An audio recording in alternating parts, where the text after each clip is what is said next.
Now, typically, if this were a normal consumer behavior class, what would happen is we would spend a good portion of it, a good portion of the course, kind of memorizing theories about people, how people ought to behave. Okay? Now, we'll get at the reason why we don't do that in this class. But let me give you a little bit of an idea. First of all, what we do is we'd say, you know, the decisions that people make here at the end, whether they decide to buy a Snicker bar or a Milky Way or Hershey's bar, has to do with this nested set of factors. Like, we start with cultural. This cultural is, I think it's kind of the least interesting because it's sort of like saying, really, really old people over 85 don't buy skateboards. And you kind of go, wow, wouldn't have guessed that. But it does get somewhat interesting in a lot of cases. I mean, if we look at why some people generally do something, you would have a really, really, really difficult time convincing people who have an Asian background to like beans. Not soybeans, but beans like pinto beans and black beans and red beans and things like this. Because it's really just not something that they're really used to eating. In the same way, you would have a really hard time trying to really appreciate the desserts they have. And I go over to Asia 3 or 4 times a year, and every time someone goes, this is the greatest dessert, you're going to love it. I mean, I'm like, after about 700 trials of desserts, I'm pretty sure I'm not going to like it. Because it's just not sweet, it's not what we're used to thinking about, something like pies and ice creams and stuff like that. And so these cultural factors are going to tremendously bias what your preferences are to eating. What I think is kind of coolest are these social factors. Because to a person, we are almost incapable of realizing how our reference groups or our families or our role and status really tremendously biases things. Because when it comes to these social influences, we are really the kind of fish in the fishbowl. Okay? I think of this. I think it's every time when the new school year starts, I drive to school, and I live up on Cuba Heights, so I drive through Fraternityville on the way over. And anytime the guys are out playing in the catch or whatever in the front yard, what always strikes me is they are almost always dressed extremely, extremely similarly. Like I know a couple years ago, every single person had tan cargo pants on.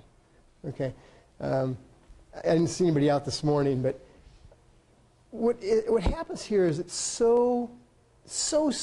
this happens so slow and so insidiously that even though we all want to believe that we're individuals and have just very unique tastes and very unique preferences, it's so far from the truth. It's crazy.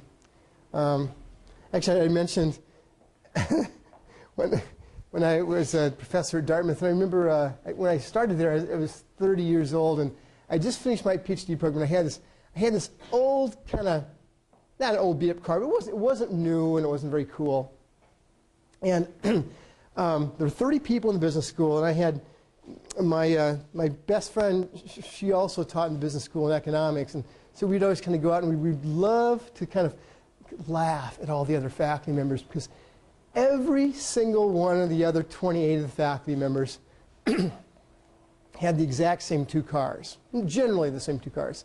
They all had a totally impractical, stupid little sports car, okay? And they all had some really overpowered, over-studly SUV, okay? Every single person. And this friend and I would just laugh and laugh and laugh and laugh and laugh at this. And after a year, she moved to New York City, and I was down visiting one time, and my car got broken into and set on fire. Okay, it's like, welcome to Brooklyn.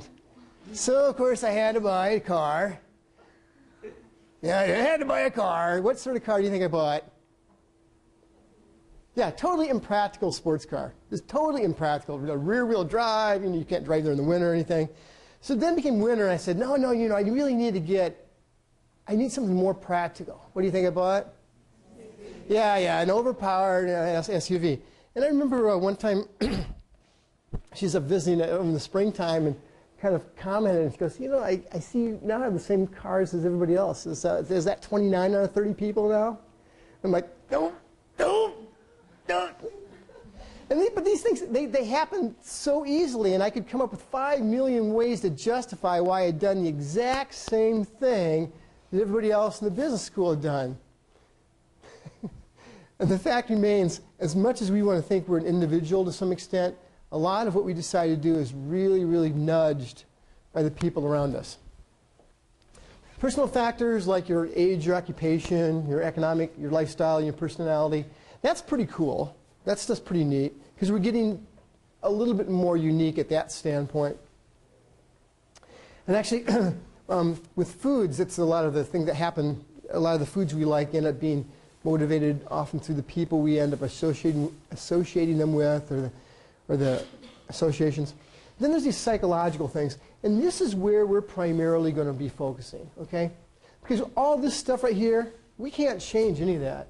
We can't change that somebody doesn't like pinto beans because they never had them until they're 24 years old, okay? That's going to be really hard to change, but what we can change is from here on out. And that's what we're going to be looking at.